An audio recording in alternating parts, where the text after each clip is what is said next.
A caneta de Ricardo Almeida congelou sobre o contrato de R$ 80 milhões no exato momento em que ele viu a marca. Uma meia-lua irregular, rosada e brilhante, queimada na pele do pescoço da faxineira que acabara de entrar na sala de reuniões para esvaziar a lixeira. Ela estava de costas, abaixada, o uniforme azul marinho se movendo levemente, enquanto trocava o saco plástico com movimentos eficientes e mecânicos.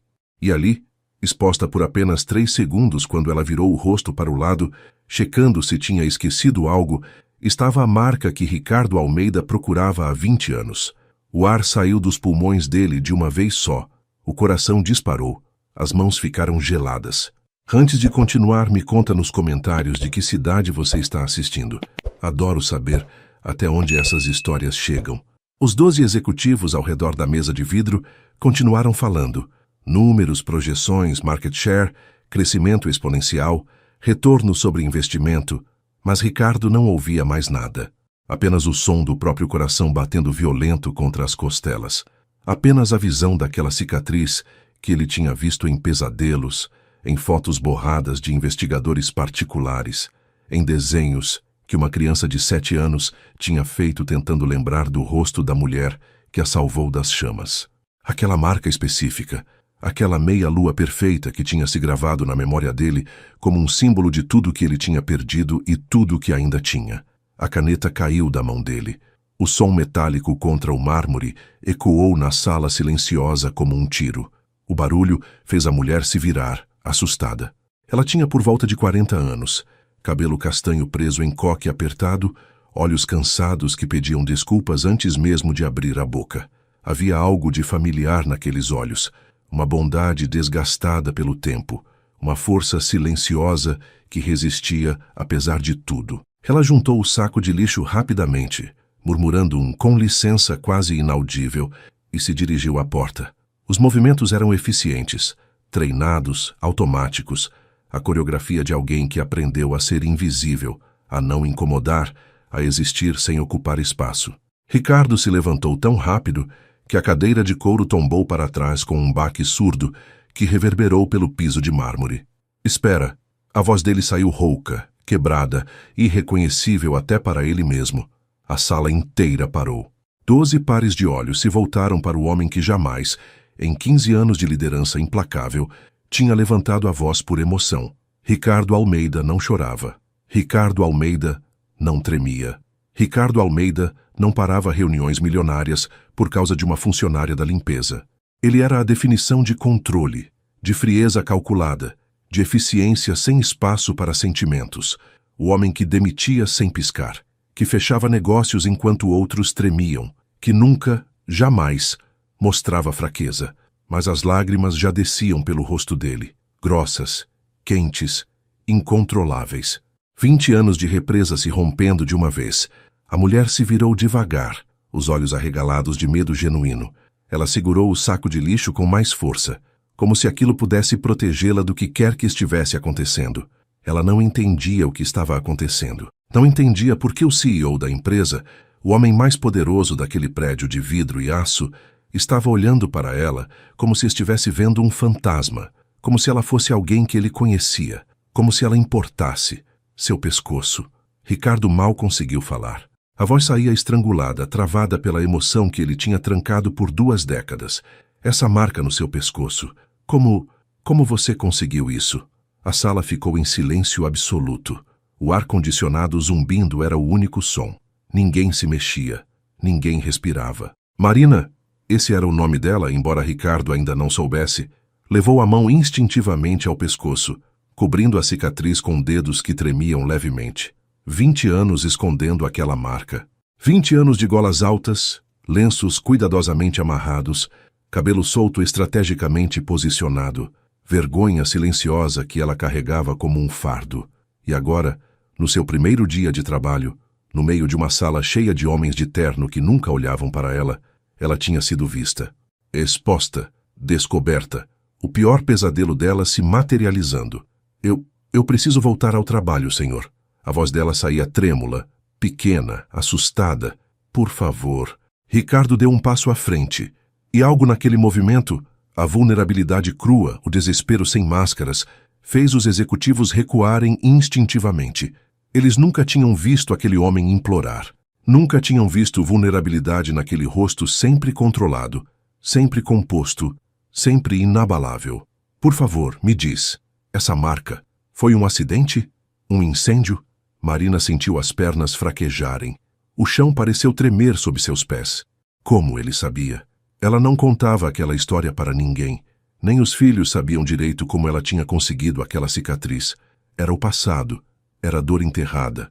Era uma noite que ela tinha trancado em um canto escuro da memória há 2 décadas, esperando que o tempo apagasse o que a pele não conseguia esquecer, esperando que a vergonha eventualmente sumisse. Mas algo nos olhos daquele homem, algo além do poder, além do dinheiro, além de tudo, a fez parar. Havia reconhecimento ali, havia gratidão, havia algo que ela não conseguia nomear, mas que a puxava como um ímã invisível. Foi. Ela sussurrou, mal conseguindo fazer a voz sair. Há muito tempo.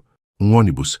Ricardo Almeida, o homem que construiu um império sem derramar uma lágrima, que demitiu centenas de pessoas sem piscar, que assinou contratos de milhões com mãos firmes, desmoronou.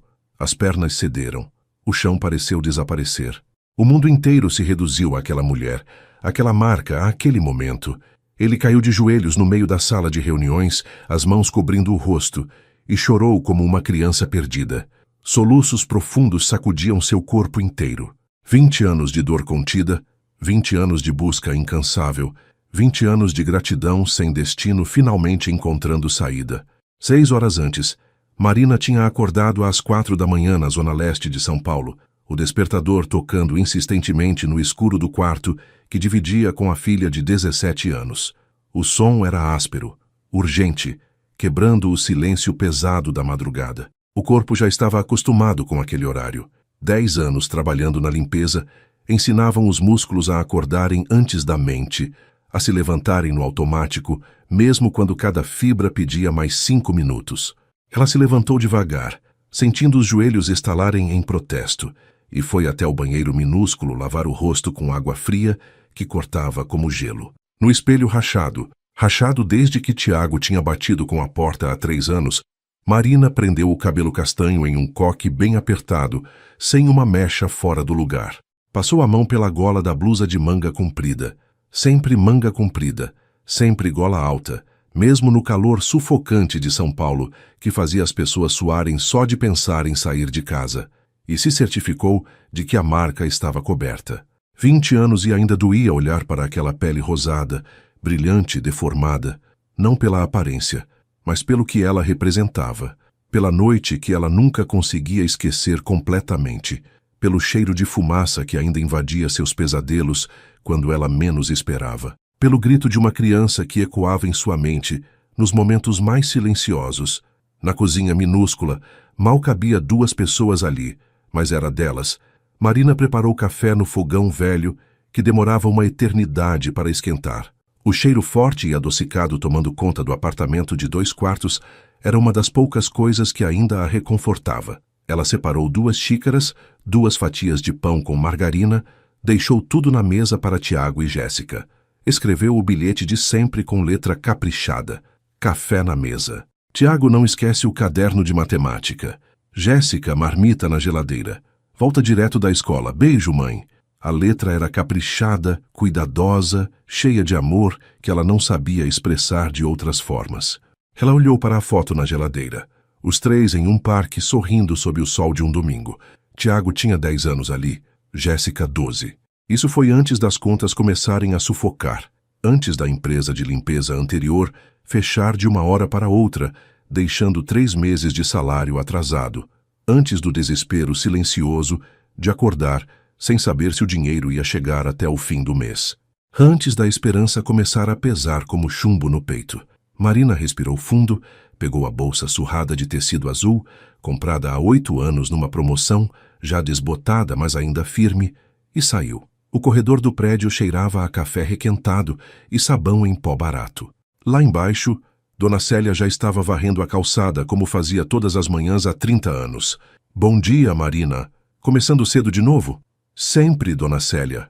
A senhora também não descansa. Trabalho nunca espera, minha filha. E descanso a gente faz quando Deus chamar. A voz dela era rouca, marcada por décadas de cigarros e noites mal dormidas.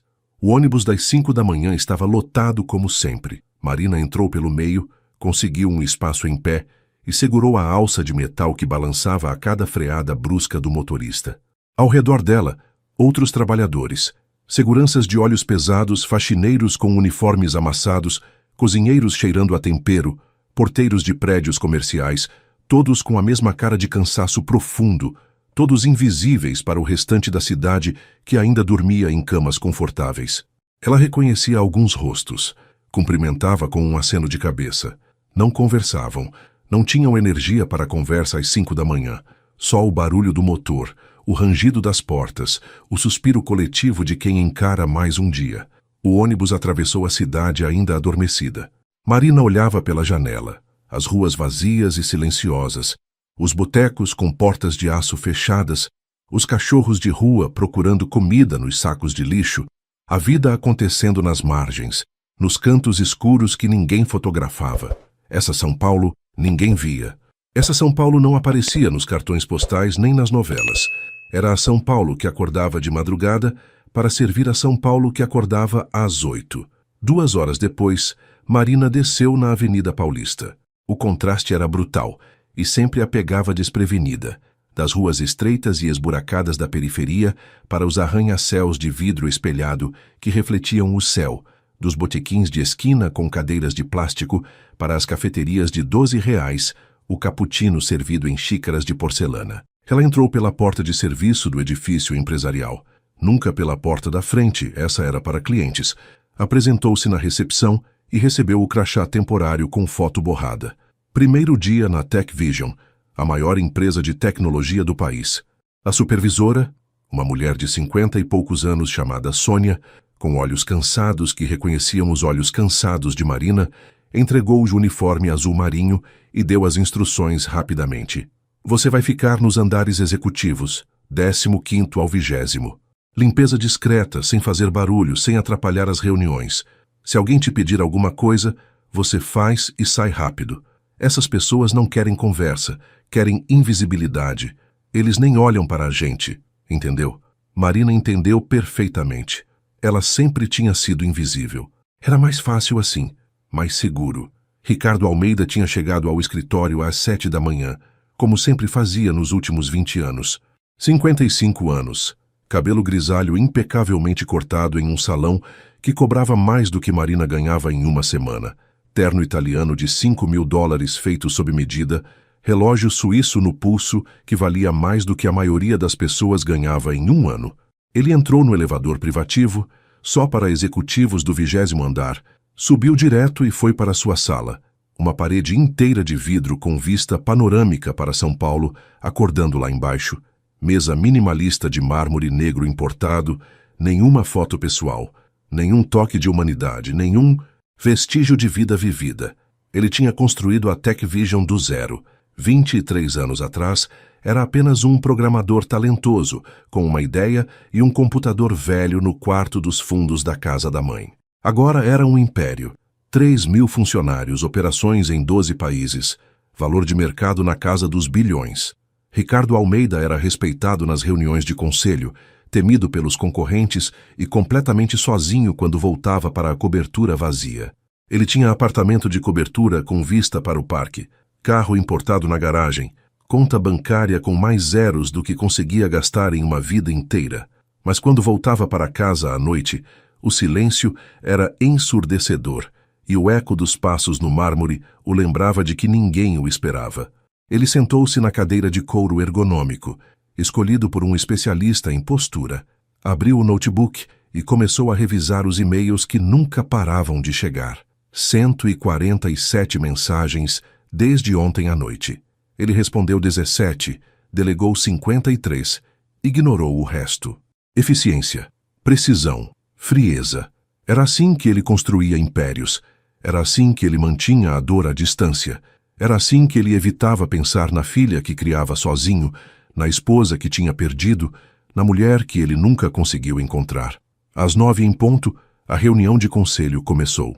12 executivos ao redor da mesa de vidro temperado, planilhas coloridas projetadas na parede, discussão acalorada sobre a aquisição de uma startup de inteligência artificial que prometia revolucionar o mercado. 80 milhões de reais em jogo. Ricardo conduzia a reunião como sempre, voz firme e controlada, perguntas diretas que iam ao ponto, decisões rápidas que não deixavam espaço para questionamento, números, estratégia, crescimento, lucro, as únicas coisas que importavam naquele mundo de vidro e aço. Ele estava prestes a assinar o contrato, que mudaria o rumo da empresa, quando a porta se abriu discretamente. Uma mulher de uniforme azul marinho entrou, empurrando um carrinho de limpeza que rangeu levemente. Ela manteve os olhos baixos, murmurou um com licença, quase inaudível, e foi até a lixeira no canto da sala. Movimentos silenciosos. Presença fantasma, invisível. Ricardo nem levantou os olhos. Pessoas da limpeza eram parte do cenário, como as cadeiras estofadas ou a mesa de vidro. Ele tinha aprendido a não ver essas pessoas. Era mais simples assim, mais eficiente, mais profissional. Mas quando ela se abaixou para trocar o saco de lixo, o uniforme se moveu levemente para o lado, e por 3 segundos, apenas 3 segundos fatídicos, a gola se afastou do pescoço. Ricardo viu a marca, e o mundo parou de girar. Aquela meia-lua rosada e brilhante, aquela queimadura antiga que o tempo não conseguiu apagar, aquela cicatriz que ele tinha procurado em cada rosto de mulher que cruzava seu caminho nos últimos 20 anos. Ele tinha contratado investigadores particulares que vasculharam hospitais. Tinha oferecido recompensas de 100 mil reais em programas de televisão. Tinha publicado anúncios em jornais, outdoors, redes sociais. Nada. A mulher que salvou sua filha das chamas tinha desaparecido como fumaça, deixando apenas a memória de mãos quentes e uma voz que dizia: "Eu não vou te deixar, eu prometo." E agora ela estava ali, a 1 metro dele, trocando o lixo da sua sala de reuniões como se fosse um dia comum. A caneta caiu da mão de Ricardo. O som metálico contra o mármore cortou o ar como uma explosão. Marina ouviu o barulho e se virou, assustada. O homem de terno cinza escuro estava de pé, imóvel, olhando para ela com uma expressão que ela não conseguia decifrar. Medo, choque, reconhecimento. Ela juntou o saco de lixo rapidamente, pediu desculpas mentalmente por ter causado alguma perturbação e caminhou para a porta com passos apressados. "Espera!" A voz dele a congelou no lugar. Havia algo naquele tom, urgência crua, desespero sem disfarces, algo que ia além da autoridade corporativa. Marina se virou devagar. Os outros homens ao redor da mesa tinham parado de falar e olhavam fixamente para ela. Todos olhavam. Ela apertou o saco de lixo com mais força, sentindo o pânico subir pela garganta como uma maré. Primeiro dia e já ia ser demitida. Ela sabia. Ela sempre estragava tudo de alguma forma. Mas então, ela viu as lágrimas grossas descendo pelo rosto do homem. O homem de terno. O CEO, ela percebeu pelo jeito que os outros o olhavam com mistura de respeito e medo. Estava chorando sem pudor nenhum. Não um choro discreto, mas soluços profundos que sacudiam os ombros dele. Lágrimas grossas descendo pelo rosto sem nenhuma tentativa de escondê-las. Era como se uma represa tivesse se rompido, depois de 20 anos segurando seu pescoço. Ele mal conseguia falar, a voz saindo em pedaços. "Por favor, me diz como você conseguiu essa marca." Marina levou a mão instintivamente ao pescoço, cobrindo a cicatriz com dedos que tremiam. Como ele tinha visto? Ela tinha sido tão cuidadosa, sempre era cuidadosa. 20 anos de prática escondendo aquela marca, e em 3 segundos de descuido, ela tinha sido descoberta. "Eu não entendo, senhor."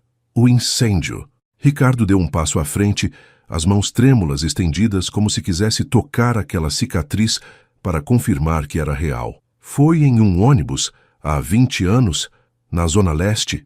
O chão pareceu desaparecer sob os pés de Marina. O ar ficou pesado. A sala girou. Seu coração disparou. Ninguém sabia daquilo. Ninguém.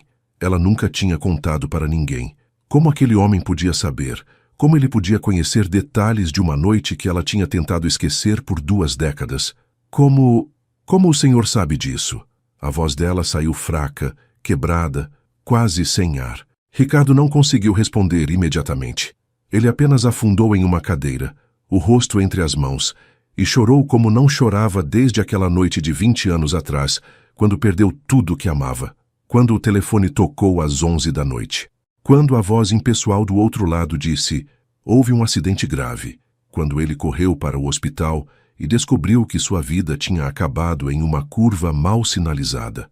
Um dos executivos se levantou, desconfortável com aquela cena. Senhor Almeida, talvez seja melhor. Saiam. Ricardo levantou a mão sem erguer o rosto, a voz saindo firme apesar das lágrimas. Todos, saiam agora. A reunião acabou. Houve um momento de hesitação tensa. Depois, um por um, os executivos juntaram seus documentos em silêncio e saíram. A porta se fechou com um clique suave, deixando apenas Ricardo e Marina naquele espaço enorme de vidro e silêncio. Marina ficou sozinha com aquele homem poderoso que chorava. Ela não entendia o que estava acontecendo. Não entendia por que seu passado, aquela noite terrível que ela tinha enterrado tão fundo, estava voltando agora, naquela sala de vidro, 20 anos depois. Ricardo finalmente levantou o rosto.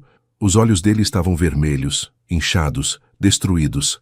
Mas havia algo mais ali. Gratidão profunda. Esperança ressuscitada. Alívio depois de 20 anos de busca. Você salvou uma menina daquele ônibus. Não era uma pergunta. Era uma certeza absoluta. Uma menina de 7 anos. Cabelo preto comprido, vestido rosa com flores amarelas. Marina sentiu as pernas fraquejarem. O carrinho de limpeza era a única coisa a mantendo de pé. Ela se apoiou nele, os dedos apertando o metal frio. Como o senhor sabe disso? Porque aquela menina era minha filha. O mundo de Marina desabou. As paredes se aproximaram. O ar saiu completamente dos pulmões. O chão virou areia movediça. Ela se lembrava da menina. Claro que se lembrava de cada detalhe daquela noite. Aqueles olhos arregalados de terror absoluto, aquele grito fino de pavor que cortava através da fumaça negra, aquelas mãozinhas pequenas estendidas através das chamas, implorando por ajuda. A pele queimando quando ela voltou. O metal em brasa marcando seu pescoço. O desespero de não conseguir alcançá-la na primeira tentativa. E então, finalmente, aquelas mãos pequenas e quentes nas suas. O peso daquele corpo frágil nos braços. A corrida desesperada para fora. A luz cegante, o ar puro. A vida.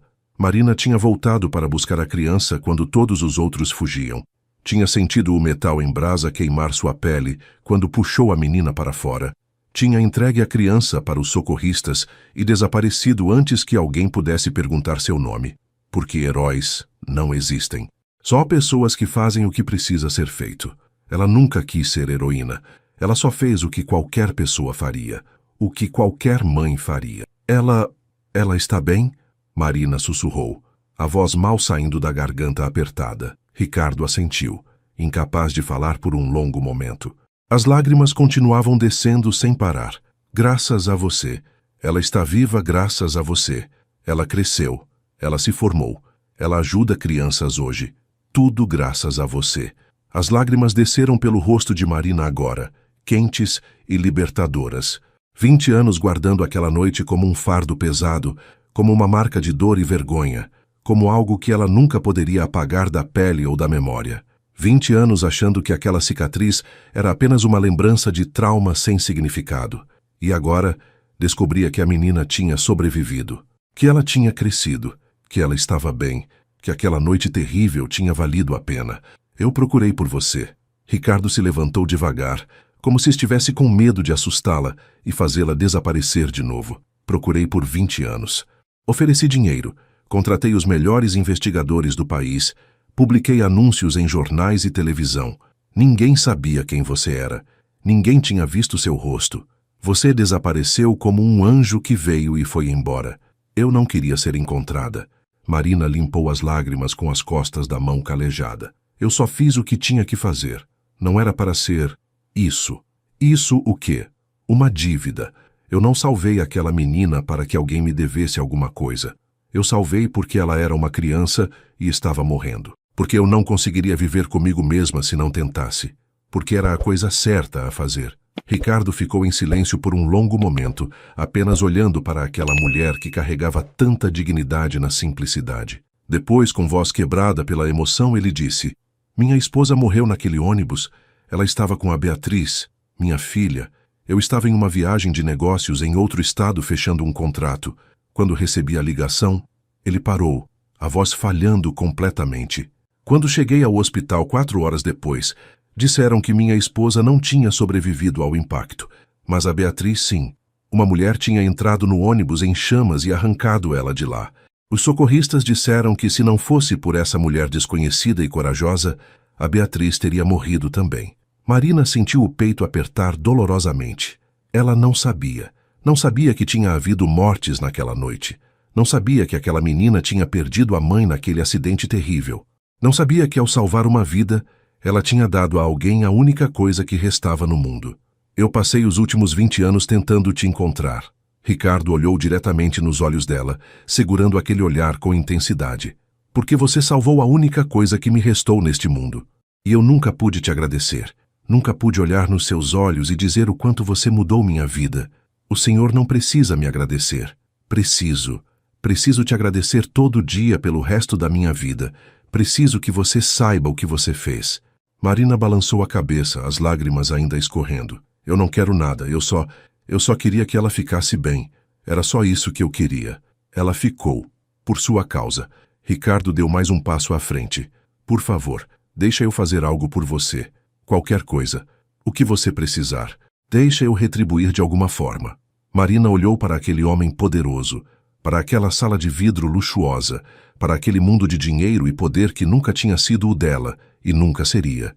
E pensou nos filhos em casa esperando, nas contas que não fechavam no fim do mês, nas noites sem dormir preocupada com o futuro deles, na sensação de estar sempre um passo atrás, sempre correndo atrás do prejuízo, sempre fazendo malabarismos financeiros. Mas então olhou para a marca no próprio pescoço, para aquela cicatriz que carregava com vergonha há 20 anos, e entendeu algo fundamental. Ela não tinha feito aquilo por recompensa, e aceitar dinheiro agora seria trair tudo o que aquela marca significava. Seria transformar um ato puro de amor em uma transação comercial fria. Eu não quero nada, senhor. Só quero continuar trabalhando. Só isso. Ricardo abriu a boca para protestar, mas algo na firmeza quieta dos olhos dela o fez parar. Essa mulher tinha entrado em um ônibus em chamas para salvar uma criança completamente desconhecida. Ela tinha queimado a própria pele e depois tinha desaparecido sem querer reconhecimento, sem querer pagamento, sem querer nada além de saber que tinha feito a coisa certa. E agora, 20 anos depois, diante da oportunidade de mudar sua vida financeiramente, ela ainda era a mesma pessoa. Ainda carregava aquela dignidade silenciosa. Ainda se recusava a ser salva. Ainda escolhia a integridade ao invés da conveniência. Ricardo Almeida percebeu naquele momento revelador que tinha passado 2 décadas procurando pela mulher errada. Ele tinha procurado por alguém que quisesse ser salva, por alguém que precisasse de resgate financeiro, por alguém que aceitaria dinheiro como forma de gratidão e fecharia o ciclo da dívida. Mas a mulher à sua frente não precisava ser salva. Ela era quem salvava os outros. Marina saiu daquela sala em silêncio, empurrando o carrinho de limpeza pelos corredores vazios e ecoantes do 20º andar. As mãos tremiam incontrolavelmente. O coração batia descompassado como um tambor. Ela não entendia completamente o que tinha acabado de acontecer. 20 anos. Aquela menina tinha 27 anos agora. Estava viva, estava bem. E ela, Marina, tinha dado isso a alguém. Sua dor tinha significado. Sua cicatriz tinha propósito. Ela entrou no banheiro feminino, trancou-se em uma cabine e chorou. Chorou pela primeira vez em anos, não de tristeza ou desespero, mas de algo que ela não conseguia nomear completamente. Alívio profundo, redenção inesperada, talvez apenas a certeza libertadora de que aquela noite terrível tinha valido cada segundo de dor, que a dor tinha tido significado, que a cicatriz não era apenas uma marca feia, mas a prova física de que ela tinha escolhido o amor quando poderia ter escolhido a autopreservação. Quando ela finalmente se recompôs, lavou o rosto com água fria, olhou para seu reflexo cansado no espelho manchado e ajeitou o uniforme. Tinha mais 6 andares para limpar antes do fim do expediente. A vida continuava, mas algo tinha mudado fundamentalmente dentro dela. A marca no pescoço não queimava mais com vergonha. Ricardo ficou sozinho na sala de reuniões por quase 1 hora inteira. Ele cancelou todos os compromissos do dia, ignorou as ligações insistentes que faziam o telefone vibrar, desligou o celular completamente. Apenas sentou-se na cadeira de couro e olhou pela janela panorâmica para São Paulo lá embaixo. Milhões de pessoas, milhões de histórias invisíveis, milhões de vidas se cruzando sem nunca saberem o impacto que tiveram umas nas outras. E pensar que a mulher que ele procurava incansavelmente estava a menos de 1 quilômetro de distância todos esses anos, vivendo sua vida simples e digna, invisível como sempre quis ser, pegando ônibus lotados de madrugada, limpando escritórios de luxo, criando filhos sozinha com o pouco que ganhava, carregando aquela marca de heroísmo como se fosse uma vergonha a esconder. Ele pegou o telefone fixo, com mãos que ainda tremiam, e discou o número da filha. Beatriz, sou eu. Preciso te contar uma coisa urgente. Pode vir aqui agora? É muito importante. Mais importante do que qualquer coisa.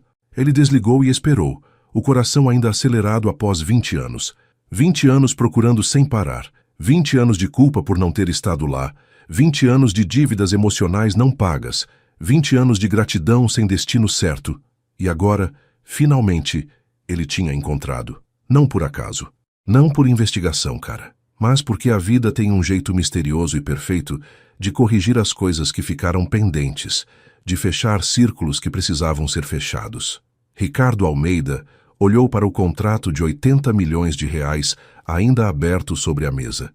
Aquele número que parecia tão importante há 1 hora atrás, parecia tão pequeno agora, tão insignificante, tão vazio de significado real. Ele tinha passado 20 anos construindo um império financeiro, acumulando dinheiro que nunca gastava, provando ao mundo que era poderoso e bem-sucedido. Tinha sacrificado relacionamentos, saúde mental, felicidade pessoal, tudo em nome do sucesso mensurável em planilhas. Mas nada disso tinha salvado sua filha naquela noite. Uma faxineira de 42 anos da Zona Leste tinha feito isso com as próprias mãos. E ele nunca tinha conseguido agradecê-la. Até hoje. Marina terminou o expediente às 5 da tarde em ponto. 6 andares limpos meticulosamente. 12 banheiros sanitizados, 23 salas organizadas. As costas doíam em protesto. Os pés estavam inchados dentro dos sapatos baratos, mas o trabalho estava feito com a perfeição que ela sempre exigia de si mesma. Ela trocou o uniforme, guardou no armário designado e assinou a folha de ponto. Mais um dia sobrevivido.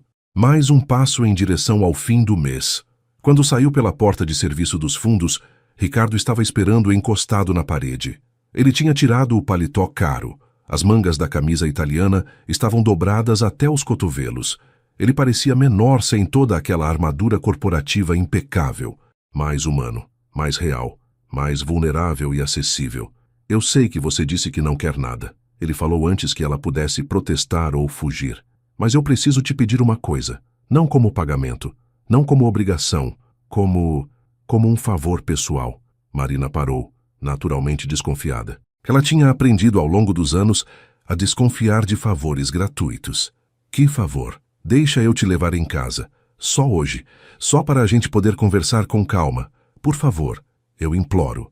Marina olhou para o relógio de pulso que tinha ganhado de Jéssica no Natal. 2 horas de ônibus lotado até a Zona Leste. Ela estava exausta. O corpo inteiro doía. E por mais que tentasse negar para si mesma, queria saber mais sobre a menina que tinha salvado, sobre como ela tinha crescido, sobre quem ela tinha se tornado, sobre se aquela noite terrível tinha gerado algo verdadeiramente bonito no final. Tá bom, mas só até a estação de metrô mais próxima. Ricardo assentiu, visivelmente grato. Combinado. Obrigado. Eles caminharam em silêncio constrangedor até o estacionamento subterrâneo. O carro dele era exatamente o que Marina imaginava. Preto reluzente, grande e imponente, cheirando a couro novo importado e dinheiro que ela nunca teria. Ela entrou hesitante, sentindo-se completamente deslocada naquele espaço de luxo incompreensível. O banco era macio demais. O silêncio era pesado demais. Tudo ali gritava que ela não pertencia àquele mundo. Ricardo dirigiu devagar, sem nenhuma pressa. Durante os primeiros minutos tensos, nenhum dos dois falou. Apenas o som distante do trânsito lá fora, das buzinas impacientes, da cidade pulsando e respirando ao redor deles. Depois, Ele quebrou o silêncio carregado. Beatriz não lembra do seu rosto. Ela era muito pequena naquela noite, mas ela lembra perfeitamente das suas mãos. Ela desenhou você dezenas de vezes quando era criança. Sempre uma mulher sem rosto definido, mas com mãos estendidas e protetoras, puxando ela para a luz através da escuridão. Marina sentiu os olhos arderem de novo com lágrimas não derramadas. Imaginou uma criança pequena e traumatizada, acordando de pesadelos, desenhando compulsivamente a mulher que a salvou, desenhando mãos, sempre mãos alcançando. Ela teve pesadelos terríveis por anos. Acordava gritando no meio da noite, dizendo que estava presa e sufocando, que não conseguia respirar, mas sempre terminava dizendo a mesma coisa com voz de criança: "A moça me salvou. A moça de mãos quentes e voz gentil me salvou. Eu só fiz o que qualquer pessoa decente faria naquela situação."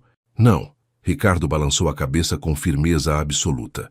A maioria esmagadora das pessoas teria fugido apavorada. O ônibus estava completamente em chamas. Tinha fumaça tóxica, explosões de combustível, metal derretendo. Os próprios socorristas treinados disseram que ninguém mais podia entrar com segurança. Mas você entrou mesmo assim, e você tirou minha filha de lá com suas próprias mãos. Marina ficou em silêncio, olhando pela janela. Ela não se lembrava da noite daquela forma heróica. Na memória dela, tudo tinha acontecido tão rápido e instintivamente. O grito desesperado da criança cortando o caos, o instinto automático e irracional de correr para ajudar, a dor lancinante e insuportável da queimadura no pescoço, a sensação avassaladora de alívio quando finalmente conseguiu puxar aquele corpo pequeno e frágil para fora das chamas. Não tinha sido heroísmo calculado. Tinha sido apenas absolutamente necessário. Você tem filhos? Ricardo perguntou gentilmente, mudando de assunto. 2. Tiago, 15 anos. Jéssica, 17.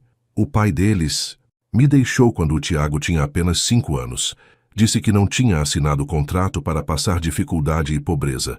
Nunca mais vi ele. Nunca mandou R$1 de pensão. Marina disse isso sem emoção visível, como se estivesse descrevendo o tempo. Era um fato da vida. Não havia mais dor aguda ali. Apenas aceitação resignada. Ricardo apertou o volante com mais força, os nós dos dedos ficando brancos. Sinto muito. Você não merecia isso. Ninguém merece, mas acontece. A gente ficou bem de qualquer forma. Eu, o Tiago e a Jéssica. A gente sempre deu um jeito de ficar bem. Mas Ricardo ouvia claramente o cansaço profundo na voz dela. Via as mãos calejadas pelo trabalho duro, os ombros levemente curvados pelo peso invisível, o peso emocional e físico que ela carregava sozinha. Via uma mulher que tinha dado tudo de si, para uma criança desconhecida naquela noite terrível, para seus próprios filhos todos os dias desde então, para todo mundo ao redor, exceto para ela mesma. Marina. Ele disse o nome dela pela primeira vez desde que tinham entrado no carro, e soou estranho e íntimo na boca dele. Eu não posso mudar o passado. Não posso apagar o que você sofreu ou as dificuldades que enfrentou, mas posso te ajudar agora, no presente. Por favor, deixe eu fazer isso por você. Eu não preciso de caridade de ninguém. Não é caridade fria. É gratidão profunda. É a única coisa que me manteve minimamente de pé desde aquela noite horrível. A ideia de que um dia, de alguma forma, eu poderia encontrar você e finalmente agradecer pessoalmente. E agora que eu te encontrei depois de 20 anos procurando, por favor, não me tira essa chance. Não me tira isso. Marina olhou pela janela tingida. Eles já estavam se aproximando da Zona Leste agora, as ruas ficando visivelmente mais estreitas e esburacadas, as casas mais apertadas e simples, o contraste brutal entre o mundo dele e o dela ficando dolorosamente óbvio a cada quarteirão. 2 Brasis completamente diferentes, existindo na mesma cidade. 2 realidades que raramente se tocavam. O que exatamente você quer fazer? Quero que você conheça a Beatriz pessoalmente. Quero que ela te veja com os próprios olhos. Quero que ela possa finalmente agradecer depois de 20 anos sonhando com você. E depois, ele respirou fundo, preparando-se. Eu quero te ajudar de verdade, do jeito que você precisar e aceitar. Trabalho melhor e mais digno, casa melhor, educação completa para os seus filhos. O que você precisar e permitir. Marina ficou em silêncio por um longo momento que pareceu se estender. O carro parou em um sinal vermelho. Lá fora, na calçada, um vendedor ambulante cansado oferecia água gelada para os carros. A vida cotidiana continuava indiferente. Depois, com voz firme e decidida, ela disse: "Eu vou conhecer sua filha. Quero ver a menina que salvei. Mas não vou aceitar seu dinheiro de forma alguma. Isso precisa ficar muito claro. Entendido?" Ricardo assentiu, mesmo sabendo internamente que aquela era uma batalha que ele não ia desistir de lutar com paciência. Ele virou o carro suavemente em direção aos jardins, ao apartamento dele. Beatriz estava esperando ansiosa. E 20 anos de busca incansável, 20 anos de dívida emocional não paga, 20 anos de dor e gratidão acumuladas, finalmente iam encontrar seu lugar de descanso e resolução. O apartamento de Ricardo ficava em um prédio de luxo absoluto na região dos jardins. Marina entrou pelo lobby de mármore italiano polido, atravessou o hall decorado com espelhos enormes do chão ao teto e lustres de cristal que valiam mais do que sua casa inteira, e subiu no elevador privativo revestido de madeira nobre que ia direto para a cobertura sem paradas. A cada segundo que passava, ela se sentia mais deslocada e inadequada, mais fora do lugar, mais consciente e desconfortável com a distância absurda entre aquele mundo de riqueza e o dela de sobrevivência, entre o mármore importado e o cimento rachado, entre o luxo ostentatório e a dignidade simples. A porta do apartamento se abriu antes mesmo deles chegarem perto o suficiente para bater. Uma jovem estava parada ali na soleira, 27 anos, cabelo preto ondulado caindo naturalmente até os ombros, olhos escuros e profundamente expressivos, que brilhavam com expectativa. Ela usava jeans simples e uma blusa de algodão sem marcas, mas havia algo nela que inevitavelmente lembrava Ricardo, a postura naturalmente ereta, o queixo firme e decidido, a intensidade penetrante no olhar que não se desviava. Beatriz olhou para Marina por um longo momento silencioso. E então, muito lentamente e deliberadamente, seus olhos desceram para o pescoço dela, para a marca reveladora. O ar saiu dos pulmões de Beatriz, de uma vez só como se tivesse levado um soco. Os olhos se arregalaram em choque e reconhecimento. As mãos tremeram visivelmente. "É você." A voz dela saiu como um sussurro quebrado pela emoção. "É você. Eu sonhava com você todas as noites. Eu nunca parei de sonhar." Marina não conseguiu responder imediatamente. Ela apenas olhou para aquela jovem linda e viva, para a menina que ela tinha arrancado desesperadamente das chamas 20 anos atrás, e viu a vida pulsando. Viu o futuro inteiro que ela tinha salvado com suas próprias mãos queimadas. Viu todos os anos vividos, todas as experiências acumuladas, todos os amores e risos e lágrimas e conquistas que aquela criança tinha vivido, porque Marina tinha escolhido voltar para buscá-la quando poderia ter fugido. Beatriz deu um passo hesitante à frente, depois outro mais confiante. E então ela abraçou Marina com tanta força acumulada que as duas quase caíram para trás. Marina sentiu o peso sólido e real daquele corpo adulto, o calor reconfortante daquele abraço desesperado, e algo profundo dentro dela se quebrou definitivamente. "Obrigada." Beatriz chorava abertamente agora, o rosto enterrado no ombro de Marina, as lágrimas molhando o uniforme simples. "Obrigada por não me deixar sozinha naquele inferno. Obrigada por voltar quando todos fugiram. Obrigada por me dar a vida de volta. Obrigada por me salvar quando você poderia ter morrido." Marina envolveu os braços protetores ao redor da jovem e finalmente permitiu-se sentir completamente o que tinha reprimido e negado por 20 anos inteiros. O peso esmagador, a dor persistente, o medo paralisante de que aquela noite terrível não tivesse valido a pena de verdade, de que a marca horrível que carregava fosse apenas uma cicatriz feia e sem sentido, um lembrete permanente de trauma sem propósito ou significado. Mas não era. Era a prova física e indelével de que ela tinha feito a diferença no mundo, de que ela tinha salvado uma vida preciosa, de que a bondade não era apenas uma ideia bonita e abstrata, era real, concreta, tinha forma sólida, tinha nome próprio, tinha 27 anos de vida vivida e estava abraçando ela agora, neste exato momento, com gratidão que não cabia em palavras humanas. Elas ficaram assim abraçadas por longos minutos que pareciam suspensos no tempo.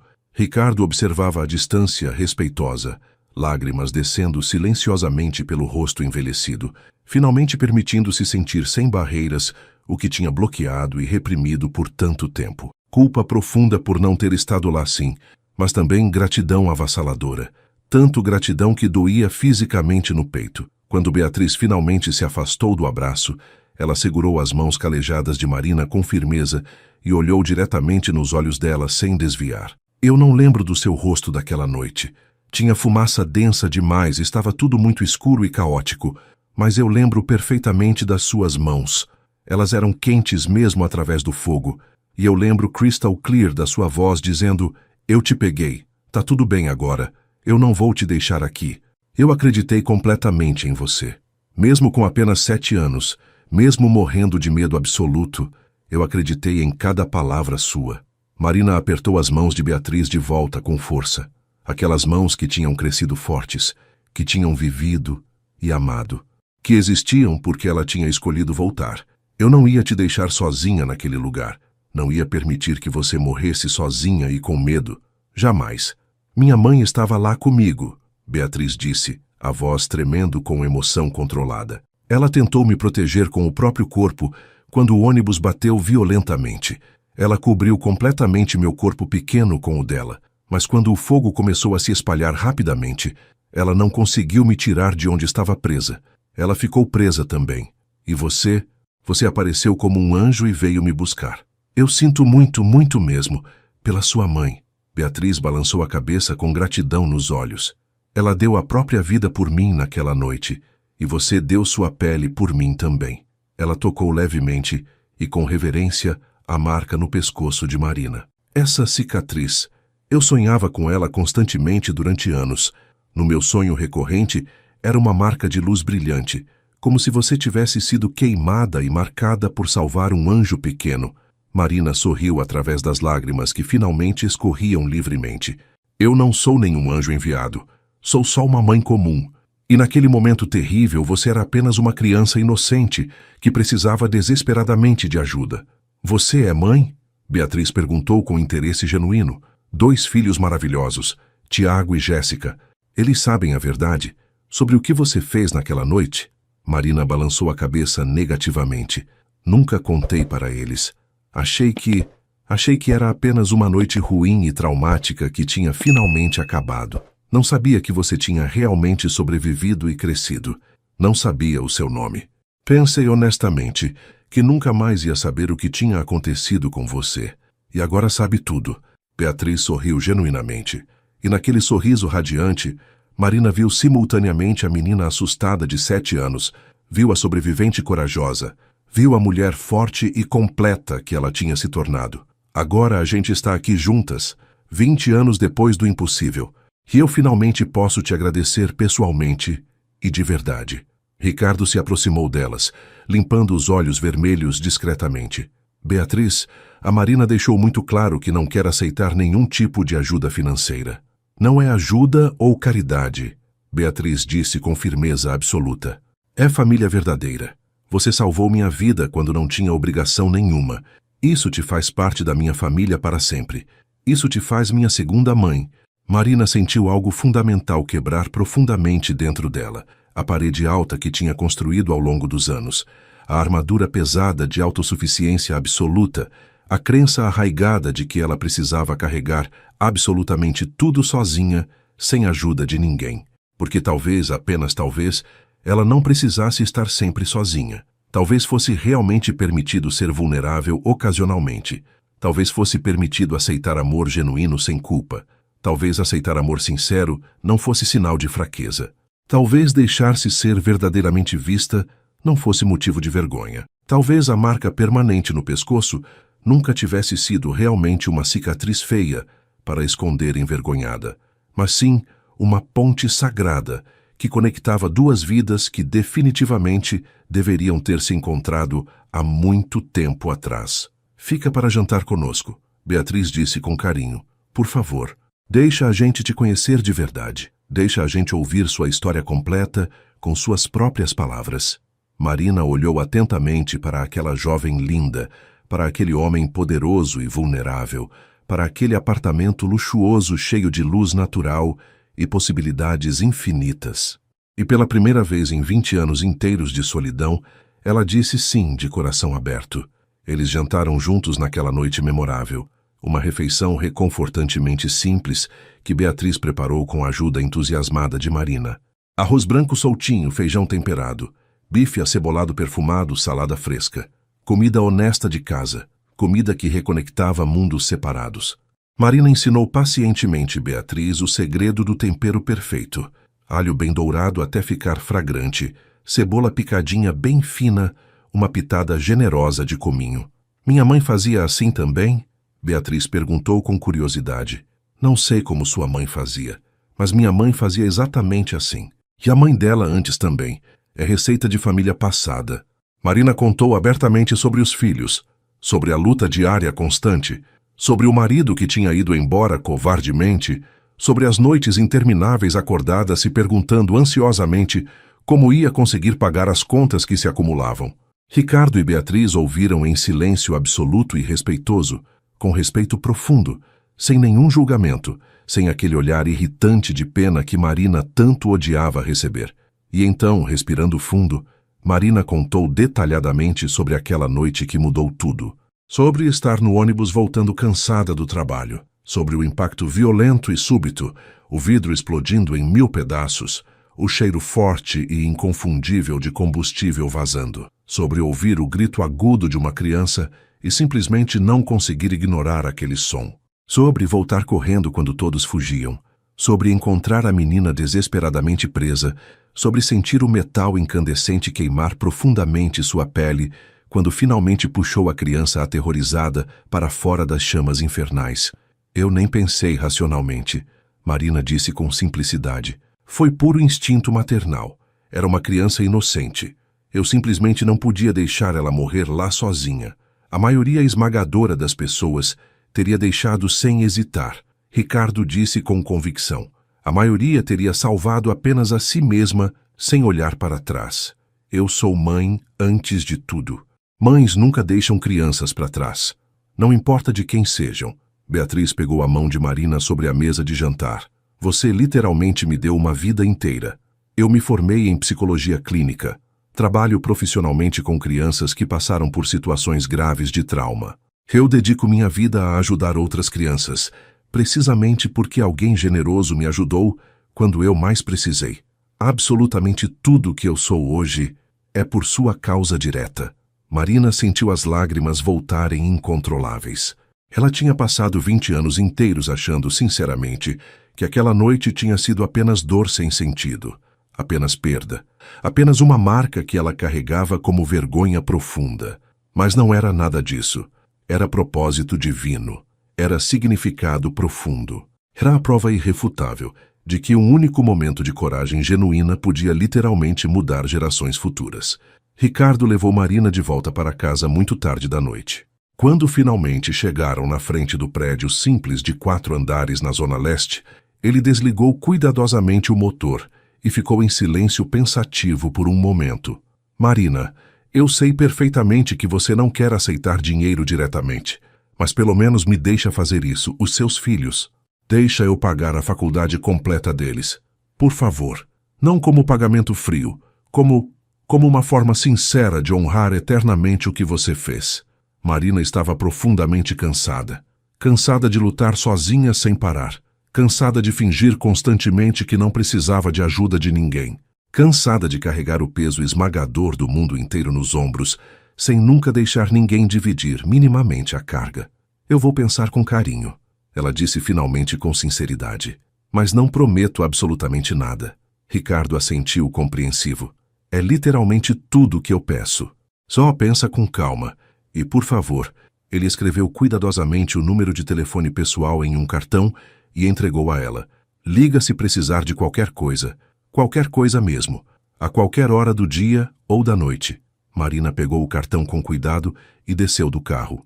Ela entrou no prédio familiar, subiu devagar os 3 lances de escada e abriu a porta do apartamento pequeno. Tiago estava no sofá velho vendo televisão. Jéssica estava no quarto, estudando concentrada. Tudo estava exatamente como ela tinha deixado de manhã. Pequeno, simples, mas genuinamente seguro. Ela foi até o espelho do banheiro e olhou diretamente para a marca no pescoço. Pela primeira vez em 20 anos completos, ela não sentiu vergonha, não sentiu dor, ela sentiu orgulho genuíno. Aquela cicatriz tinha salvado uma vida preciosa. Tinha criado uma psicóloga dedicada que ajudava crianças traumatizadas. Tinha conectado dois mundos que nunca deveriam ter se encontrado, mas se encontraram perfeitamente. E agora, finalmente, ela entendia completamente. A marca nunca tinha sido feia. Era a coisa mais linda que ela tinha. Os dias seguintes foram estranhamente diferentes. Marina voltou ao trabalho na Tech Vision, mas agora, absolutamente tudo era diferente. Ricardo tinha pedido pessoalmente para a supervisora transferi-la para o 20º andar, trabalhando diretamente com a equipe executiva. O salário era o dobro generoso, os horários muito mais flexíveis, as condições finalmente dignas. No começo, Marina resistiu firmemente. Não queria tratamento especial. Não queria que pensassem que ela estava usando a situação para benefício próprio. Mas Ricardo foi incrivelmente firme. Não é favor imerecido, é reconhecimento justo. Você merece trabalhar em condições dignas. Sempre mereceu desde o primeiro dia. Beatriz começou a visitar Marina regularmente toda semana. Ela aparecia no apartamento simples da Zona Leste. Conheceu Tiago e Jéssica com carinho, trouxe comida, conversou sobre a vida. E aos poucos, uma amizade genuína e profunda começou a crescer, não baseada em dívida ou gratidão, mas em respeito mútuo verdadeiro e carinho genuíno.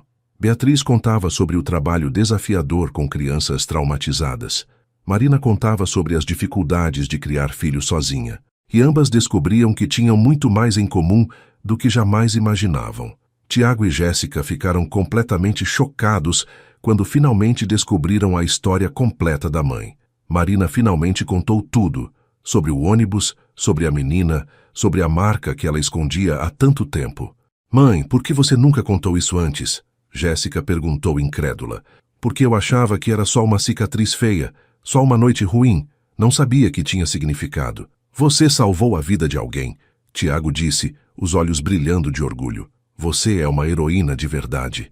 Não sou heroína, só fiz o que tinha que fazer. Mas para os filhos ela sempre tinha sido heroína. Agora eles apenas sabiam exatamente por quê. 2 meses depois, Ricardo chamou Marina para uma reunião importante no escritório dele. Ela subiu ao 20º andar, bateu na porta de vidro e entrou. Ricardo estava sentado à mesa com Beatriz ao lado. Os dois tinham expressões sérias. Marina, senta por favor, Ricardo disse. A gente precisa conversar. Marina sentou, o coração acelerado. Será que tinha feito algo errado? Ricardo respirou fundo. Eu sei que você não quer aceitar dinheiro. Mas a Beatriz e eu conversamos muito nas últimas semanas. E a gente decidiu uma coisa. Ele empurrou uma pasta de documentos pela mesa. A gente criou um fundo de bolsas de estudo para filhos de funcionários que precisam de ajuda para estudar. E o Tiago e a Jéssica são os primeiros beneficiários. Faculdade completa, paga, sem dívidas. Marina abriu a boca, mas nenhuma palavra saiu. As lágrimas vieram primeiro. Não é caridade. Beatriz se apressou em dizer. É justiça. Você deu tudo para salvar uma criança. Agora deixa a gente dar algo de volta para as suas crianças. Marina sentiu as lágrimas subirem, mas dessa vez não tentou segurar. Ela pensou em Tiago, que sonhava em ser engenheiro, mas achava que nunca poderia pagar a faculdade. Pensou em Jéssica, que queria ser professora, mas já estava se preparando para trabalhar assim que terminasse o ensino médio. Pensou em todos os sonhos que ela tinha enterrado, porque a realidade era dura demais.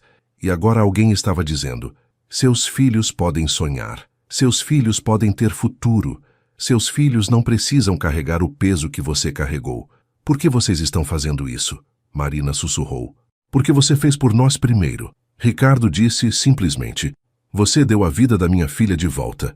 Agora, deixa a gente dar futuro para os seus filhos. Marina olhou para aqueles documentos, para aquelas promessas de educação, de oportunidade, de esperança, e finalmente entendeu. Aceitar ajuda não era fraqueza. Era permitir que o amor completasse seu ciclo. Ela tinha dado sem esperar retorno, e agora estava recebendo sem ter pedido. E isso era bondade na sua forma mais pura. Obrigada, ela disse, a voz quebrada de emoção. Obrigada por me deixarem ser parte da família de vocês. Você sempre foi parte da nossa família, Beatriz disse, segurando a mão dela. Desde aquela noite, só demorou 20 anos para a gente se encontrar. 6 meses se passaram. Marina ainda trabalhava na TechVision, mas agora em uma posição de coordenação, liderando a equipe de limpeza com dignidade e respeito. Tiago tinha se matriculado em engenharia. Jéssica estava estudando pedagogia. Ambos falavam sobre a mãe com orgulho para os colegas de faculdade. E a cada domingo, Marina, Tiago e Jéssica iam almoçar no apartamento de Ricardo e Beatriz. Não como empregados, não como devedores, mas como família. Ricardo tinha aprendido algo que 20 anos de sucesso empresarial nunca tinham ensinado: que riqueza não se mede em dinheiro, mas em conexão. Que poder não vem de controle, mas de vulnerabilidade. Que as pessoas mais importantes da sua vida podem aparecer nos lugares mais inesperados. Beatriz tinha encontrado a mulher que a salvou. E ao encontrá-la, tinha encontrado também uma segunda mãe. Alguém que a amava não por obrigação de sangue, mas por escolha do coração. E Marina tinha descoberto que a marca no pescoço nunca tinha sido uma cicatriz para esconder. Era uma medalha de honra. Era a prova física de que ela tinha escolhido o amor ao invés do medo, que ela tinha escolhido salvar ao invés de fugir, que ela tinha escolhido ser humana. Em um domingo de sol, todos estavam reunidos na cobertura. Marina ensinava Beatriz a fazer o mesmo arroz de forno que a mãe dela costumava fazer, a receita passada de geração em geração. Tiago e Jéssica jogavam videogame com Ricardo, rindo quando ele perdia. Ele sempre perdia. E pela primeira vez em décadas, aquele apartamento luxuoso parecia uma casa. Parecia um lar. Parecia completo. Marina olhou ao redor, para aquela família improvável que tinha se formado, para aquelas vidas que tinham se entrelaçado de forma tão inesperada, e sentiu gratidão, não pela riqueza, não pelo dinheiro, mas pelo amor, por ter sido vista, por ter sido encontrada, por ter sido reconhecida, e por finalmente entender que a marca no pescoço não era o fim da história, era o começo. Naquela noite, quando Marina estava prestes a ir embora, Beatriz a puxou para um abraço. Obrigada por não desistir daquela menina no ônibus. Ela sussurrou. Obrigada por voltar para me buscar. Marina segurou o rosto de Beatriz entre as mãos, do mesmo jeito que tinha segurado 20 anos atrás, quando a puxou das chamas. Eu sempre voltaria. Sempre. E naquele momento, Marina entendeu a verdade que tinha levado 20 anos para aprender. A bondade sempre encontra seu caminho de volta. Pode demorar 20 anos. Pode vir de formas inesperadas. Pode aparecer quando você menos espera. Mas ela sempre volta. Sempre. Se essa história tocou seu coração de alguma forma, escreve uma única palavra nos comentários. Gratidão. Quero saber quantas pessoas essa história alcançou hoje. Agora me conta. Qual foi o momento que mais te emocionou? Quando Ricardo viu a marca e desmoronou? Quando Beatriz abraçou Marina pela primeira vez? Ou quando Marina finalmente aceitou fazer parte da família? E não esquece de me dizer de qual cidade você está assistindo. Cada comentário me lembra, porque eu continuo contando essas histórias. Se você acredita que a bondade tem memória e que cada gesto importa, dá um like nesse vídeo. Se conhece alguém que precisa ser lembrado de que suas cicatrizes podem ser medalhas de honra, compartilha com essa pessoa. E se você quer mais histórias que restauram a fé na humanidade, se inscreve no canal e ativa o sininho. A gente se encontra na próxima história. Até lá, olha com carinho para as suas próprias marcas. Elas podem estar te mostrando o bem que você já fez no mundo.